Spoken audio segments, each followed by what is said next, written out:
got a great work for a great coach, Reggie Barlow.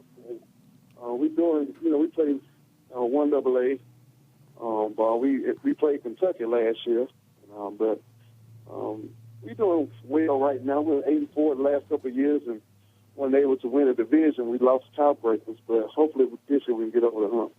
You know, Demarco, you were Mr. Football in the state of Alabama back in 1998, so a highly sought-out recruit. And talk about that. Talk about the difference in recruiting as you recruited at Auburn, and also what you're looking for at Alabama State when you're out on the recruiting circuit. How's it different than what, say, Rodney Gardner's doing over at Auburn? Right now, when I came out, in 1999, it wasn't all this media stuff, internet, Facebook, and all that stuff. It's basically making relationships with the players and the coaches. That kind of relationship was very important. But now it seems like there's a lot more people involved. You got basically players, coaches, and you got somewhat like street agents, sport agents, that kind of deal. But right now, as far as like comparing Rodney Gardner deal to me, I'm basically I got to beat more bushes. There ain't too many people gonna come, saying that they want to play for Alabama State in a sense. Because everybody have a D1 dream and play in the SEC just like I did. But I just try to build relationships with those kind of guys, and small 1A schools or 1AA schools, and trying to make the best decision possible is just trying to find football players. Demarco, you coming out of Blount High School in Mobile, and there's not a better hotbed in the state of Alabama than the city of Mobile. Can you talk about that a little bit? Oh, Mobile probably it's definitely the best, playing the best football in the state, and probably in the Southeast as well. A lot of talent comes from there. There's a lot of schools there, a lot of great coaches in the Mobile area, Mobile, Baldwin County area. Every year you'll see multiple guys signing SEC scholarships, and a lot of other guys signing D1 scholarships like South Alabama, Troy, things of that nature. So, it's a great testament to the communities, high school coaches, and just for the simple fact that football is very important to everyone down there, not just players, but the parents, and now the moms getting more involved in it as well. So football is important, which makes them take football a little more seriously, and it's important to the coaches to teach them the right way. And I think that's one of the leading factors why it's a hotbed down in Mobile. DeMarco, talk about you being from down there, Damian Craig as well from Auburn from being down there, and does it make it easier for you to go back home and recruit that area, and is that important to the high school coaches and the parents that you talk to down there? It does, because I try to stay connected in the Mobile and Pritchard area where I'm from in particular, because, I just try to, just be personable. And, when you get to telling stories about, where you're from, and somehow or another they're going to be connected to someone else who they know, and it makes the recruiting process easier. So it won't just be player, coach or what have you, parent coach. It'll be Demarco McNeil, Mrs. Johnson in a sense. But being from down there, it helps a lot. Know a lot of people, but you just got to be a great person as well. They ain't gonna hate. They gonna help anyone that's a bad person or what have you. But I think that's one thing about Damian Craig. He's a great person. Like he's personable as well. He's down to earth. And, when you have those kind of people going to recruit 17, 18-year-old kids, and then you talk to the parents, and the parents are going to trust in you. And so those are one of the things that helps a lot as well. Well, Demarco McNeil on the phone with us, and we appreciate him taking a little time, a member of the 2000s All-Decade team. And if you want to talk about somebody that's got a great name down in the Mobile area, it is Demarco, as he was Mr. Football at Blount High School back in 1998. He was an All-SEC performer his senior year at Auburn with 55 tackles and 7 sacks, 150 overall tackles and 13 sacks. And Demarco, just a tremendous career. Talk about your time at Auburn a little bit. It was a great time. I went by fast. I started off red shirt, and that's one thing, nowadays you don't see kids doing. They want a red shirt.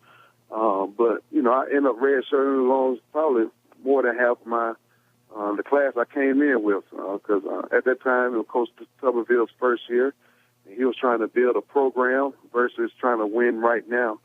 It went by fast. We went to the SEC championship my redshirt freshman year. Wasn't able to get that. I always thought we had the teams, but we probably lost a crucial game here and there to not go. But met great people that's still at Auburn to the day.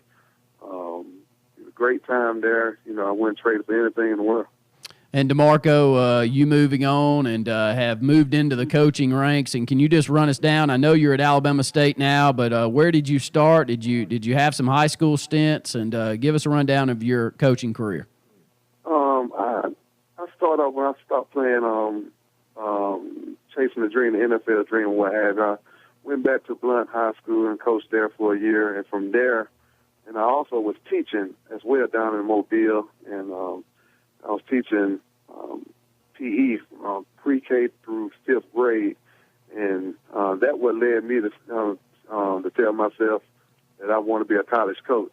But from there, I GA'd there in Auburn for 2 years. When I left Auburn, I had an opportunity to coach Division III ball at Birmingham Southern.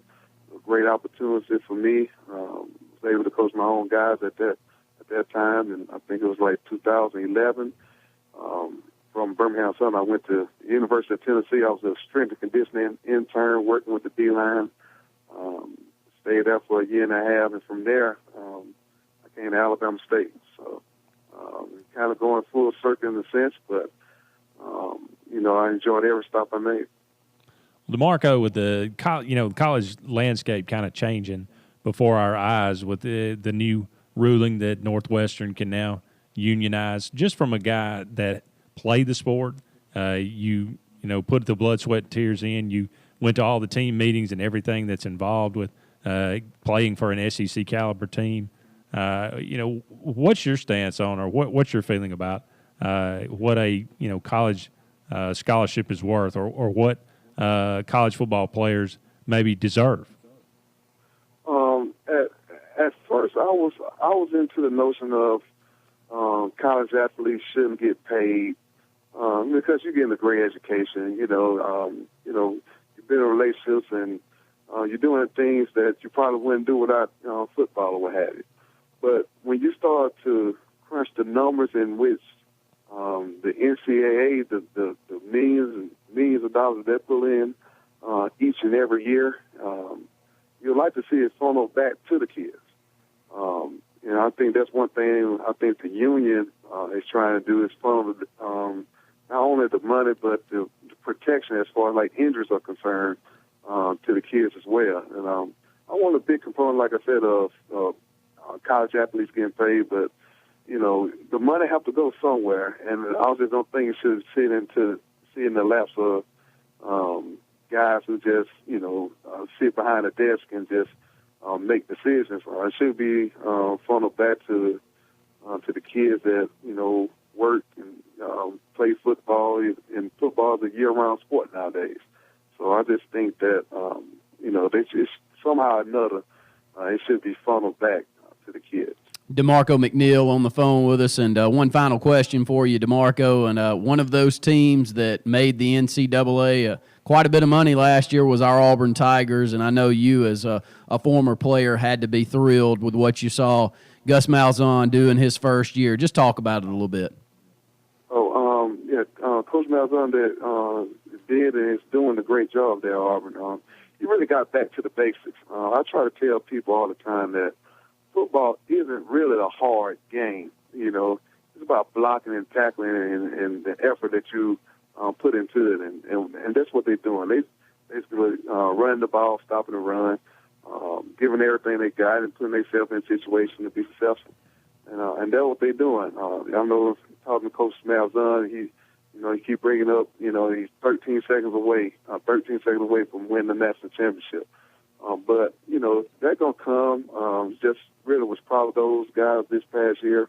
went to the Alabama-Auburn game, and, that was the greatest game I ever been a part of. And, I was on the field. Actually, I'll tell anybody, if you watch close, I was the very first person on the field when he ran for the touchdown. But, Coach Malzahn, he's doing a great job of just restoring just what we built on, and that's work, just working hard. And you work hard, you put all you have into something, then you're going to get positive results. And that's what Auburn did last year, and that's what they're going to continue to do. Well, Demarco, we wish you nothing but the best at Alabama State. Would love to see you back at Auburn one day, potentially. And thanks for taking a little time being on the program with us this afternoon. Oh, that's no problem.